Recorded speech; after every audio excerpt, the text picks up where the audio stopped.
we're changing and evolving as women. So that's the name of the company is based on my mom. Welcome to the Candid Conversation Show. I'm your host, Marilyn Fontaine, artist and creative coach for women who want success and income with ease.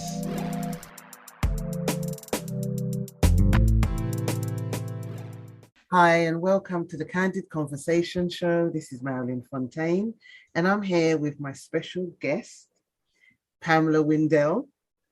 I'm going to get her to introduce herself properly. But I met Pamela on Clubhouse actually. She was in the group speaking about hormones and perimenopause and menopause, and the information that she had was so vast, and it was really, really informative, and I found it really helpful. And so we connected. We would obviously share space in a group on Clubhouse. Every Thursday, I would be normally in my bed, my favorite place. I do my business. And then she asked me to do a talk for her membership group, which I thoroughly enjoyed. And we've just been in contact ever since. And what I like about Pamela is she's got a very good, strong, consistent work ethic. And I think that's really needed. I think that, I'm a lover of consistency, and Pamela demonstrates that with her work and how she shows up on social media. So this will be a really, really good conversation, I think, because for one, there's a lot of women that try to run away from perimenopause and menopause. I used to be like that. Now being on the other side, it's just an amazing. I feel like I said in last week's episode, I feel like I'm 10. So so I hope you enjoy this session that I have with Pamela. So I'm going to get Pamela to introduce herself properly, because as far as I'm concerned, I can never introduce somebody as better as they can describe themselves. Over to you, Pamela. Thank you so much, Marilyn, for that introduction. And kind of saying how we met, and we met on social media, which is just amazing, and we've never met in person, which again is something unique, isn't it? Yes. I'm Pamela Windell. I am going to be 56 in a couple of weeks. If you could see this woman's face. Listen, anyway, go on.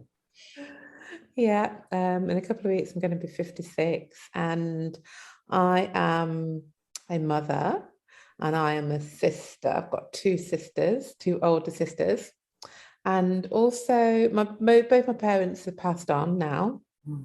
So as my mum used to say when she was alive, when her parents were no longer here, she was an orphan, and I kind of get that now.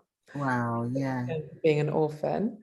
But yeah, I my business is in women's health, and I'm passionate about this, enabling women to thrive through life, and particularly midlife. Okay. And so can you describe your business? Because what is Smarter Change, which is your company and your business name? What does that mean in terms of what you offer to the world and women thriving? So when I was deciding on my company name, I don't know, it's one of the hardest things to kind of settle with and be okay with it, but I wanted it to mean something to me. And so my mum's maiden name was Smart, so I really wanted to call it Smart, really, but Smart was already taken. So I thought, okay, let's call it Smarter. And actually, the fact that it's based around my mum, the name, but we need to be smarter, don't we, in terms of how we think, how we move, how we eat, as we're transitioning from the perimenopause into menopause and beyond, we need to be smarter. So actually, and then the change is about changing the body, physically changing, the mindset changing, we're changing and evolving as women. So yeah, so that's the name of the company is based on my mom. And you know what? It's associated because I'm on your mailing list. I never associated that with your name or your mother's name. So we need to bring her in, right? Let's, I'm all about the ancestors. Let's bring her in more. And we need to make the world know that she is the influence, because I never realized, and change. It was only one day I was reading it and I put, smarter change, like the change of life. Because I always see the word change as money. Really funny, yeah. I always so and then all of a sudden it clicked, and it's that whole thing about sometimes having contact with a brand. Eventually, you get to understand the name. After a while, it clicks. There's an energy that you connect with, especially at this age of unconscious living. So I connected with that, and for me, I mean, I was my talk with you for your membership site was regarding change and cycles. And so can you please explain to me, I know you have to explain this many times, but for the people in the back, what is the perimenopause phase and menopause phase? Yeah. So just before I say that, I have to tell you this, because like you said, you're bringing my mom into this conversation.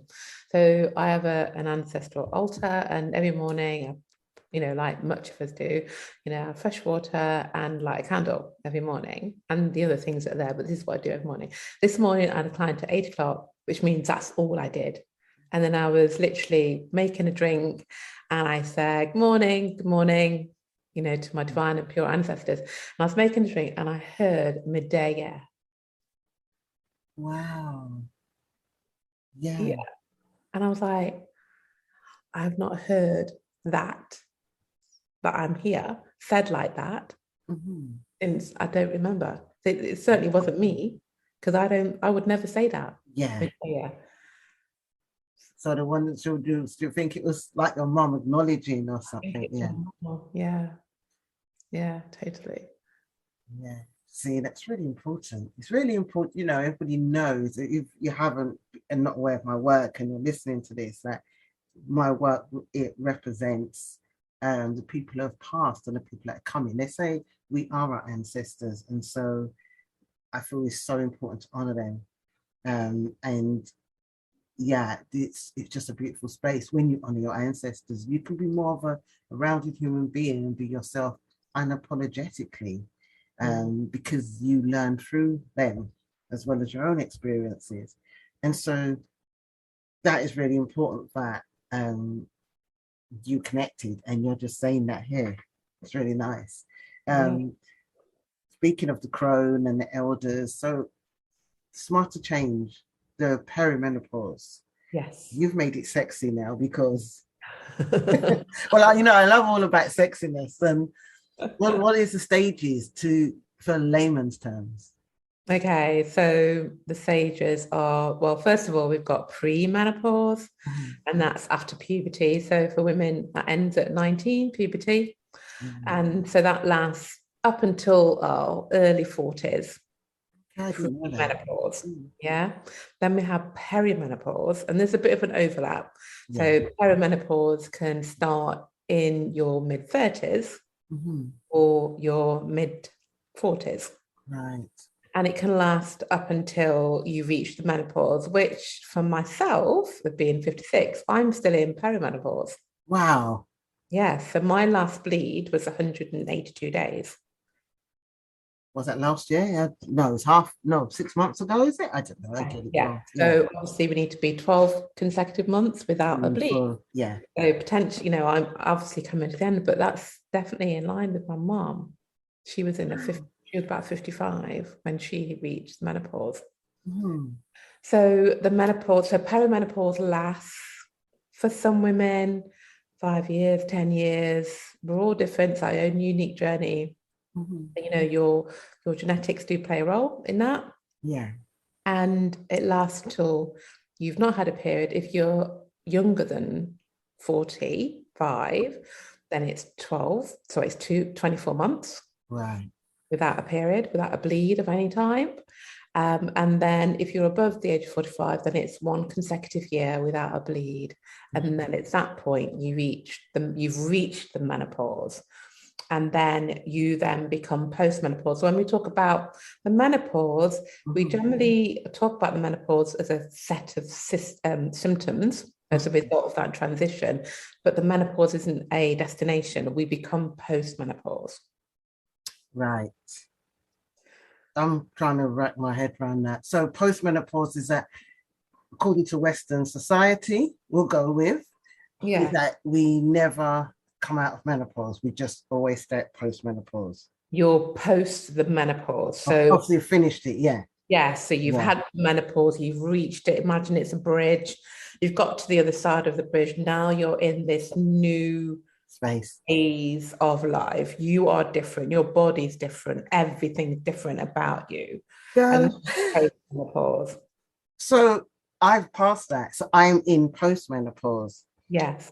And it's really funny because I feel younger. I'm 55 this year, I'm 54. I feel younger. So I have less tolerance for a lot of things. I did a post today on Instagram about being a people pleaser, and as a human, I was saying, as a human, all I want to do is have fun, have joyous times, and just be not really positive, but own where I am. So, in the shadow and the joy, being in that space. But I no longer have the space to be a people pleaser and listen to everybody's problems. But as a coach, I will listen to your problems all day because the container is right. And I can go 110 for you.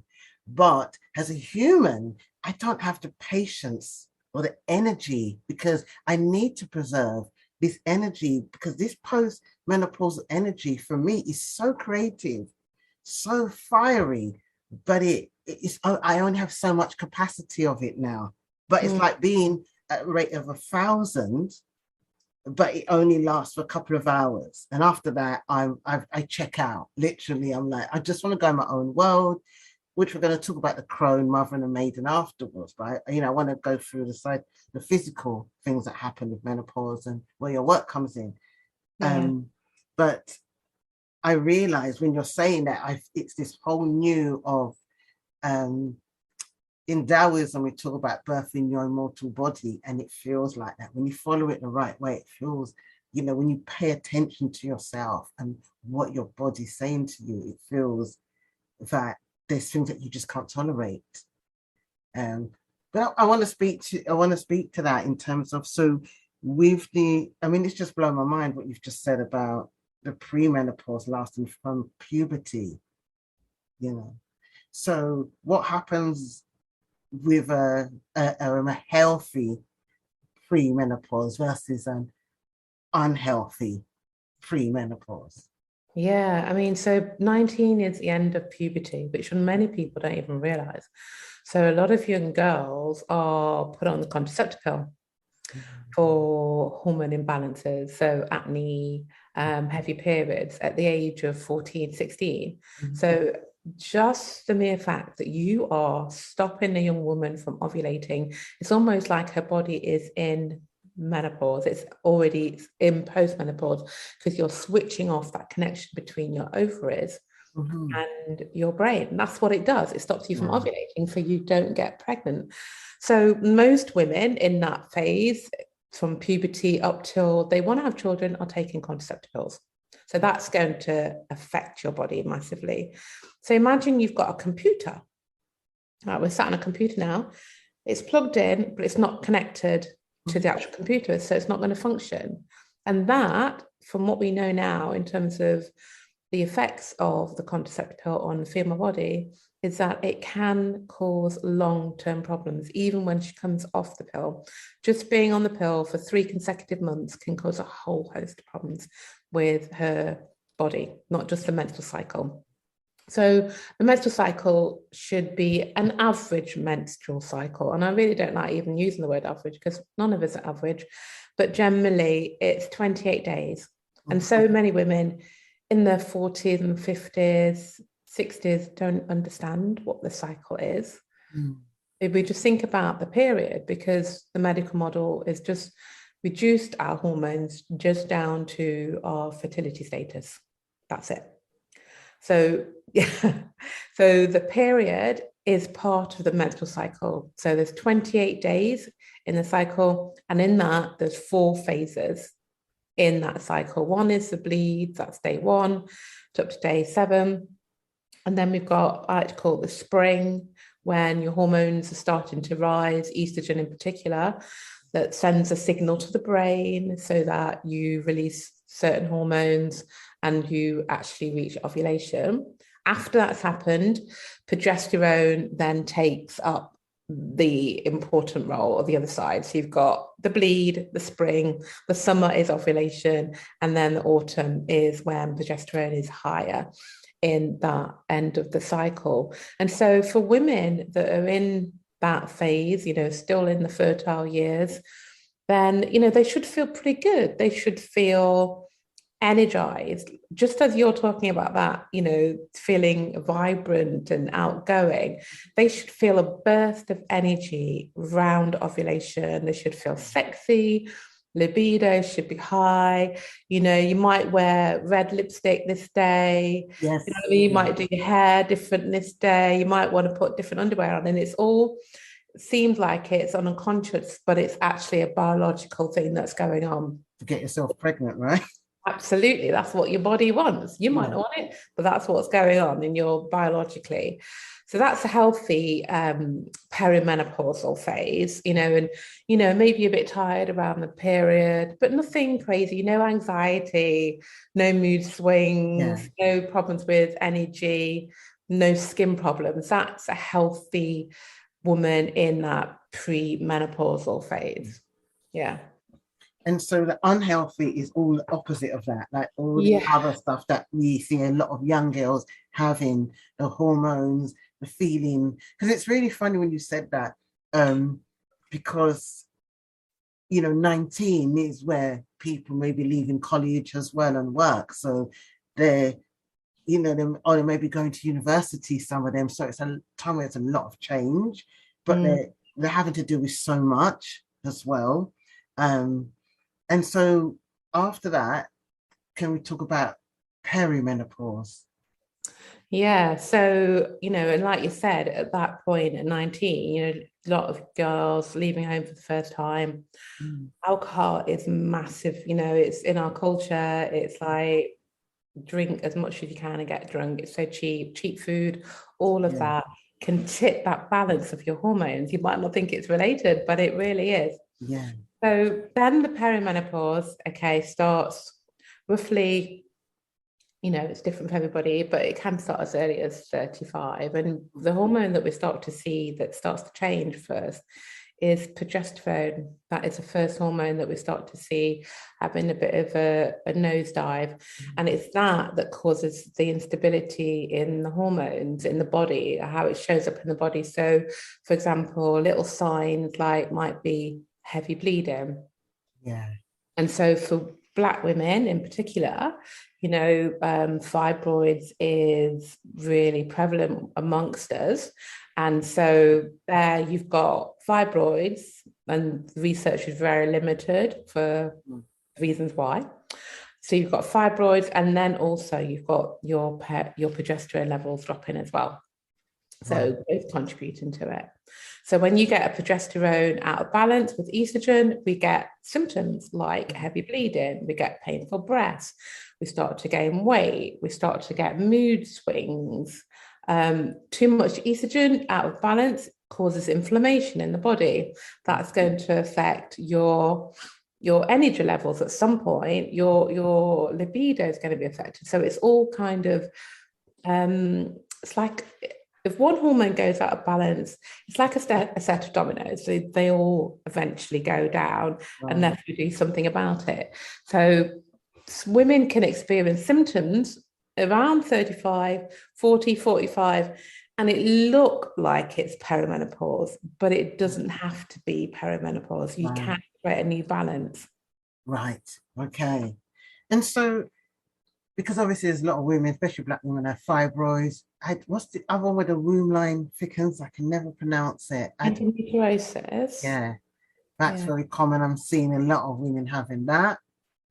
Um, there's something else that somebody else had, endometriosis and ado. Yeah. PCOS, yeah. I mean, the thing with endometriosis, so it's not just the endo isn't just in the uterus. They can have it in the breasts, they can have it in the Right. liver, you know, they can have other parts of the body. And that's so the medical model will say, okay, it's the uterus is the problem, let's take it away. Let's Right. take the Yeah. uterus away. And that is not the problem. I actually think that endometriosis is and it's a autoimmunity. Okay. Yeah, and it causes problems with digestion, causes fatigue, causes all sorts of problems. And you can help create that balance again to some degree, even if it's a genetic component. Okay. So you can, well, you can work with that, can't you? With its, even if it, you know, there's ways that it can be done, which we're going to probably touch on. And so when you go into full, so the hot flushes, is that full menopause? So women can get, so while we have periods, Mm, we get hot anyway. yeah. So actually, your body temperature increases, but you probably don't even notice it. It's probably really, really subtle, but your body temperature has been increasing the whole of the time you've had periods. Mm-hmm. Now, when we have a period, estrogen and progesterone are generally low, so the ovaries have kind of done its job, and your adrenal glands now are taking up the slack for you. So Right. this is why some women can feel a bit tired in their period because the adrenal glands may be struggling a little bit. And post-menopause, this is where you're going to make your sex hormones. So honoring your adrenal glands is really, really important because Yes. that's going to support you unless you choose to go down the medical route, you know, having hormone replacement. Yeah. So we need to honor the adrenal glands. So the closer we get to menopause in the perimenopausal years, some women are very, very different. So I like to class the perimenopause two phases. There's a Mm-hmm. phase where you start to see the little changes. Maybe your cycle's gone from 28 days to 26 days. Mm-hmm. Maybe your periods are slightly heavier. Maybe you're a little bit more exhausted around when the periods come in. They're all little telltale signs that there's an imbalance going on. And again, there's so much you can do about it. Then there's the perimenopause phase where your cycle is longer. So I remember my first cycle, I was 53, and I'd just flown to India to meet my daughter. And instead of 26 days, my cycle was like, I think it was like 40 days. That's the first time I had a cycle that wasn't normal. And because Mm, I've been tracking my basal body temperature, I knew that I wasn't pregnant, that it was actually that yeah. my hormones would change. So it gets longer for some women, it gets longer and longer. That was one, and then the rest of them just went back to normal after that. So it was just one cycle Wow. that just changed. Mm, But some women can have that, and it can be shorter cycles, you know, bleeding every 4 days or every 7 days, every 14 days. And that's not fun because yeah. that's not going to make her feel very good. Or it can be 30 days, or some women just literally stop and don't have a period again. So every woman's different. So the second phase of perimenopause, so roughly say that lasts about 2 years. The first phase about 7 years when there's some Right. little change going on. And then the second phase when your cycle is kind of just not recognizable, that Yeah. can last about 2 years and you're likely to head in. And I would say at 46, so that doesn't, sorry, me 56, I wish I had 46. Wow. It's true. Yeah. You Yeah, look so it. So, bless you. So I would say that mm, for me, first one at 53, so actually it's 3 years yeah. for me to reach the actual menopause. So in terms of the hot flushes, which is what you asked me initially, hot flushes can come Mm, as you're getting closer mm, towards menopause. And the reason around hot flushes, again, this is the limited research we have into this. One of the reasons why they think it's because your your brain, mhm, the hypothalamus, regulates your body temperature. And your hypothalamus is also connected to your ovaries and your stress response in the body called the HPA axis. And so as the ovaries are changing and, 1 minute you're ovulating, next minute you're not, estrogen's high, it's low, and it's just fluctuating, that in itself is stressful for the female body. So it's telling the hypothalamus that your body's in a state of stress. And it also interferes with the body regulation, temperature regulation. So going from a cold environment to hot, that can trigger a hot flush, for example. Or vice versa. And then obviously if you're stressed, because your hypothalamus is where all stress starts in the brain, everything, whether it be an internal stress or an external stressor, that's telling your body that it's stressed. So then that can also trigger a hot flush. Now, estrogen, interestingly, actually helps us to manage stress. That's one of estrogen's job. It buffers stress. Mm-hmm. So as estrogen starting to, sort of wane off and not be as strong and potent as it was in our pre-menopausal years and the early perimenopausal years, now in post-menopause and in that kind of grey area before we reach the menopause, estrogen isn't as strong. So therefore we don't cope with stress as much as we did.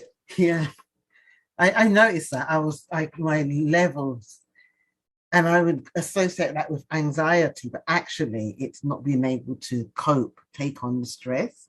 Yeah.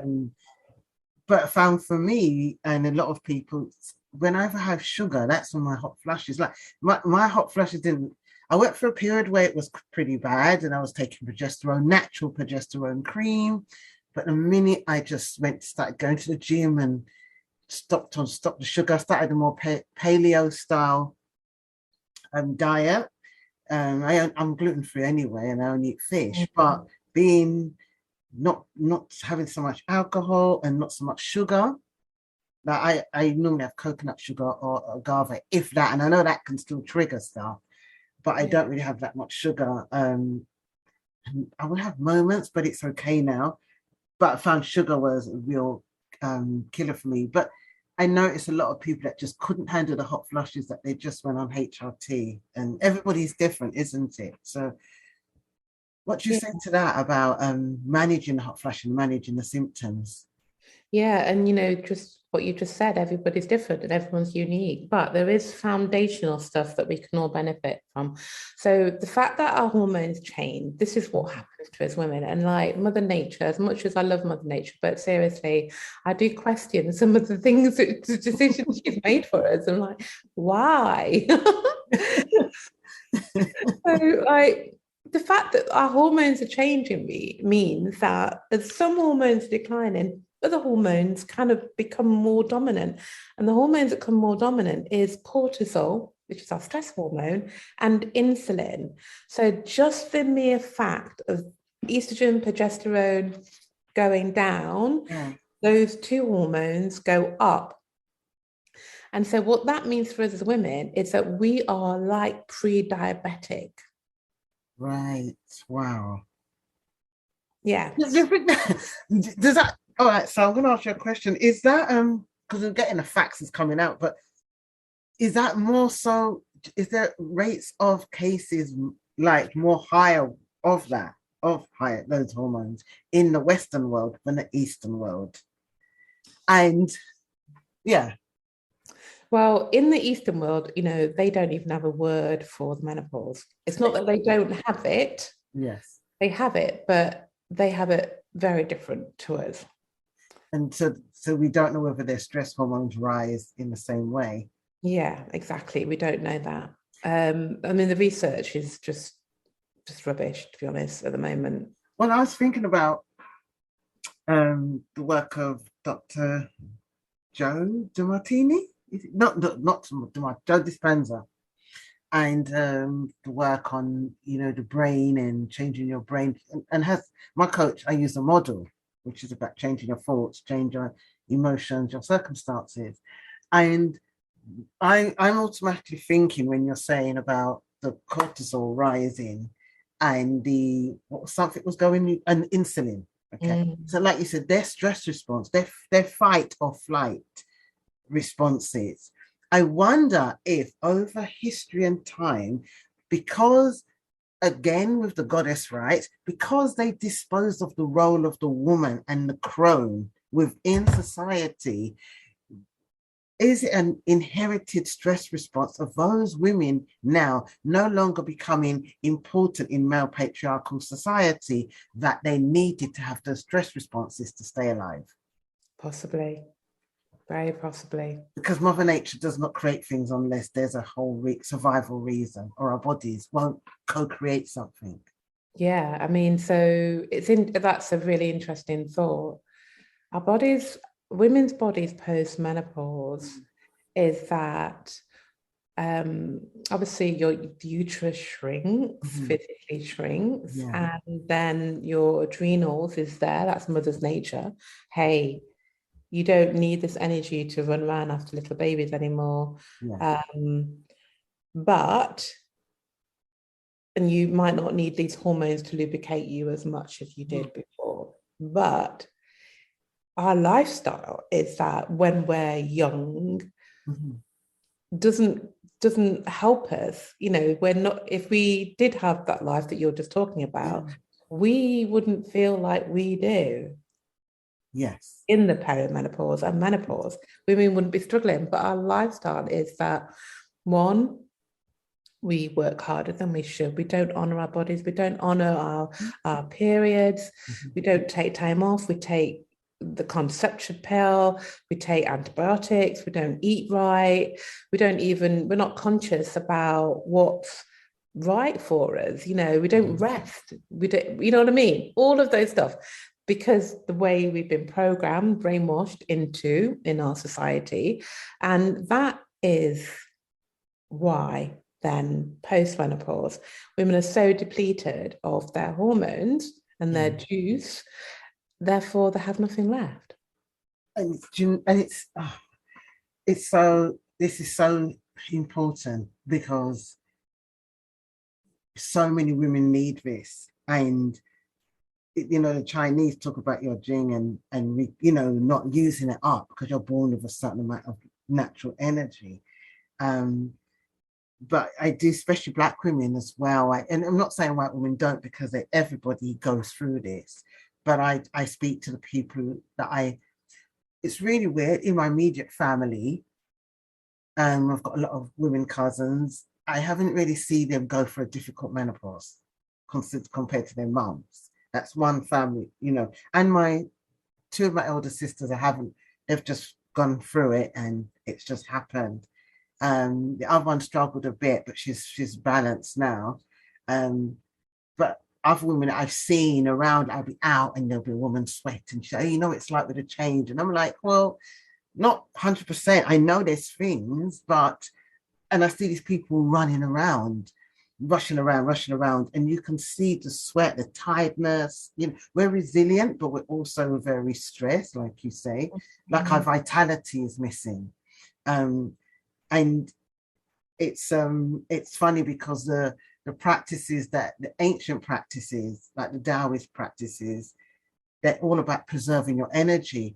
And even with my work, I do a challenge, and we have something called energy inventory, and it's about planning your work and coaching, your work, your creativity and your work around your cycles, and looking at your days which are important to you. And the myth of what people say about self-employment or running a company, being a CEO, that's a whole myth around you have to work really hard and you've really got to run yourself into the ground. The mental stuff is the hardest stuff. The resistance to certain things. The minute you get past the resistance and the thoughts, it becomes easier. You know, there's certain times, there's certain days I have meetings, certain days I won't have meetings, because it taxes me. They're not so good days. I have a day off in a week. I kind of work 4 days a week, if that. I don't overstress myself, and things get done, because we're dealing with the mind now. And for me, I don't need to be running around to do something. And I always had that concept when I was working freelance for a company teaching. I was coming up to 50, and I used to see the people work like 40 hours a week, and it's just too much work. being in a 9 to 5. I couldn't do it. I don't have that I have energy, but not for that capacity. And I always advocate for women to, even if you're in a job or you're working for somebody, being out in nature, growing your food, this sustains you, working with nature. Um, but it's also really important for that stress response, because I personally believe that once you pass menopause, you have access to all the unseen, the helpers, nature, plants and flowers, all these things to assist you in getting better. That's not to say I don't have my off days. What would you recommend to people as a start? Like, what are the 5 things that people could air, fire, air, water, fresh air? But what are the 5 things you would recommend that people start with?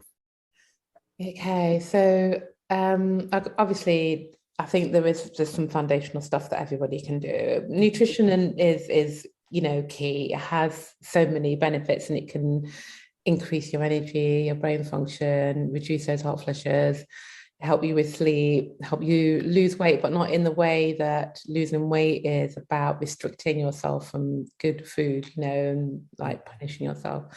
So nutrition is really, really important.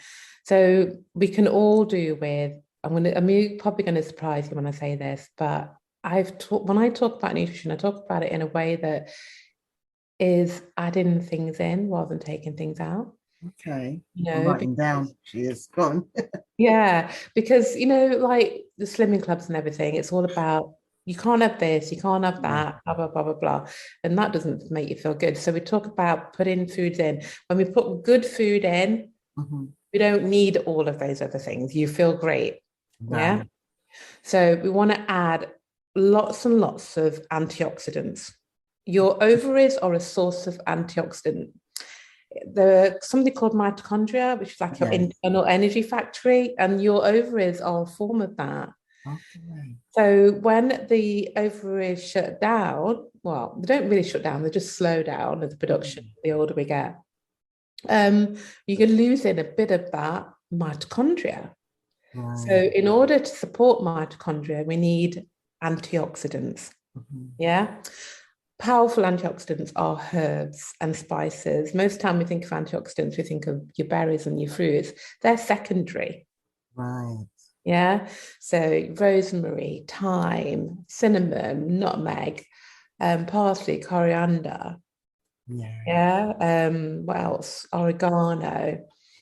All those stuff your mum used to put in the cooking. Add all those in, right? So they are super powerful. Have them every day, every single day. We want to have lots of leafy greens. We need leafy greens because they support the liver and they can help with your hot flushes. I love leafy greens. Oh my God. My mum brought me up on greens, so I eat them by the dozen. Yeah, good. So things like broccoli sprouts, broccoli, cauliflower, cabbage, green cabbage, they all help your body to get rid of the excess estrogen out of your liver. That's really, really important. And that can increase energy, that can get rid of hot flushes, night sweats. Okay. So lots of green leafy veggies. Then we want to have fats. Your sex hormones are made from fats. Okay. To make your sex hormones, you need vitamin D. So vitamin D is a actual hormone, not a vitamin. So important. Honestly. Yeah, exactly. So you need vitamin D and you need cholesterol. So we need fats in the diet, in the diet. So, stop dieting, stop avoiding fats, eat it. So, avocado, olive oil, coconut oil, add it as much as possible, like eat it, nuts and your seeds, everything. So we want to add fats in a diet. And then you've got your omega-3 fat, so walnut oil, walnut, chia seeds, and your oily fishes. We need those as well. Okay, so we also need like a wide variety of vegetables. So we need colorful wise, about 30 different veggies a week, 30 different veggies a week. And that can be done really easy. It might sound like a lot, but actually it can be done quite easy. For example, I always like to add a side salad onto my meals. So a side salad could be grated carrot, some cabbage in there, some I don't know, broccoli sprouts, some olives, some seeds, some quinoa. That is like, I don't know, 4 or 5 in just in one meal. I'll Yeah. make that when I finish. That's amazing. No, that is really oh my God, I'm hungry. When you talk about quinoa and I love sprouts and broccoli sprouted. Wow. Yeah. Okay. Yeah, radishes and Mm. cucumber, celery, all of those good things. So like just mix it all up. Another chicory is really, really good as well. You can like put it in a smoothie. You don't have to just put it on a salad. You can smoothie these foods. Most people think about spinach and we're just having spinach in smoothie, but you can have all those other I things. have it in salad. I have it as my salad leaf spinach, but I drink chicory coffee. Well, Mm, not coffee, chicory tea. I yeah. drink that all the time. But you can sprinkle that on your cereal though, can't you? The chicory.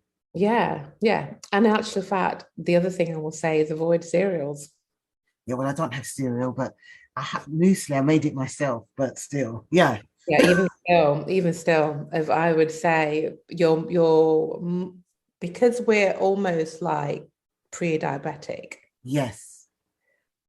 your morning, what you have for breakfast is really important. So you're breaking the fast. So imagine that your stomach is like a sink, an empty Yeah. sink in the morning.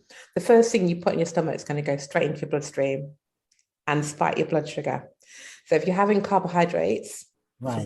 breakfast, Mm. then that's going to go straight through to your bloodstream and increase your body, your Yeah. blood sugar, which then causes an insulin spike.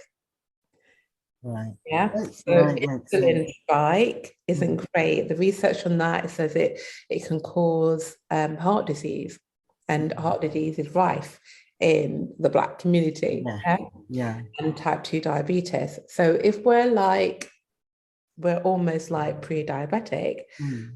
we want to avoid having carbohydrates for breakfast. We want to have dense protein and fiber for breakfast.